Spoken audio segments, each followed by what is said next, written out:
As we get ready to read the second part of Gawain and the Green Knight, we have some background information that we want to make sure that we share with you. So, first of all, just a quick recap from what we read the other day. A giant green knight interrupts King Arthur's feast to play a game. And he says, we are going to swap strikes. I will let you use my giant axe, and then you take one swing at me. And then whatever you did to me, I will do right back to you. So Sir Gawain takes that challenge and, thinking that he is quite clever, chops off the Green Knight's head, thinking, try doing that back at me now that your head's been chopped off. Much to his surprise and everyone else there's surprise, the Green Knight picks up his head, and the head says, "That's great. I'll see you next year, and I'll do the same to you." And then he strides right out of the feast.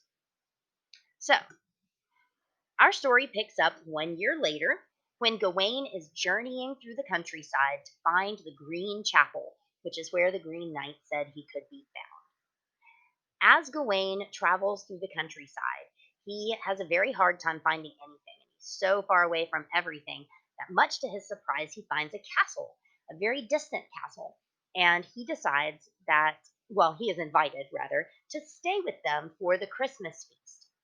The Lord says that he knows where the Green Chapel is, and so he can help Gawain find it if Gawain will just please rest and enjoy his hospitality on Christmas Day. The guests who are at the Christmas feast, along with the Lord of the castle, say that Gawain is the paragon of prowess and perfect manners, whose virtues and person are constantly praised, of all men on earth most worthy of honor. So clearly, you can see the alliteration in this line. But what it is also saying, paragon means the perfect example of, and prowess means skill. So they are saying that Gawain is the perfect example of a skillful knight, and his manners are also perfect. His virtues and his person are constantly praised. So basically, they know Gawain. Gawain has come with a reputation of being one of the best men on earth, of all the men on earth, most worthy of honor. There are two characters that you need to know who do not get names in our version of the story, but I think it helps to give them names or to say what their names are. So, the castle where Gawain stays belongs to a lord named Bertilac, spelled a little differently in some versions. And since Lord Bertilac knows where the Green Chapel is, he says that he'll help Gawain find it on New Year's Day. As you know, there is about a week between Christmas Day and New Year's Day. So, while Gawain is there, Lord Bertilac suggests that they play a game.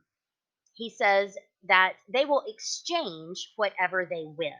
So Gawain will rest at his house, and Bertilac goes into, "Oh, you've journeyed so far and so long. Just rest here at the house. My men and I will go hunting, and anything we win during the day, anything we kill, whatever the harvest of our hunt is, I will give to you when I return.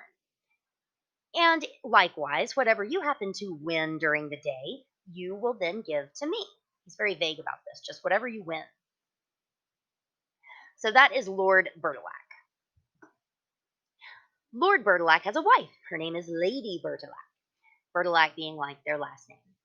While the Lord is out hunting on the first day, Lady Bertilac tries to seduce Gawain. She sneaks into his bedroom and crawls up in the bed with him and tries to get him to have his way with her, basically. But Gawain, being a knight who is trying to show chastity, it plays hard to get. He is hard to get. He doesn't want to give in, and she only manages to get a kiss out of him. So she convinces Gawain to kiss her. And then that night, when Lord Bertilac comes back from the hunt, he gives Gawain the harvest from the hunt. And Gawain loyally gives the Lord the kisses. These are cheek kisses, like in the French style. And so he does. He gives the Lord the kiss. The next day, the exact same thing happens. Lady Bertilac tries to seduce Gawain. She manages to get a kiss out of him. And when Lord Bertilac comes back from the hunt, Gawain gives him the kisses that he received. The third night goes a little differently, and that is where our story picks up. So, in just a minute, we are going to read and find out what happens the third day. But first, I also want to give you another piece of the story that is left out. So, after these days that he is spending with Lord Bertilac, Gawain finally goes out on New Year's Day to find the Green Knight. And he finds him there, standing beside a boiling river. There's one of your exotic sceneries that we were looking for. And he is sharpening his axe on this giant sharpening blade, and it's making this loud crack noise that really frightens Gawain and just makes him super tense. The blade on the axe is 4 feet long. It doesn't nearly look as long in this picture as it says it is in the text. And the knight then uses the long staff of the axe to pole vault across the boiling river, where he comes to face Gawain, and Gawain kneels, like in this picture, to take his blow to the neck. As you read, look at this darling little Lego rendition. Um, as you read, what we need to think about today is Gawain living up to the code of chivalry? Is he following those virtues of a knight that he is supposed to follow?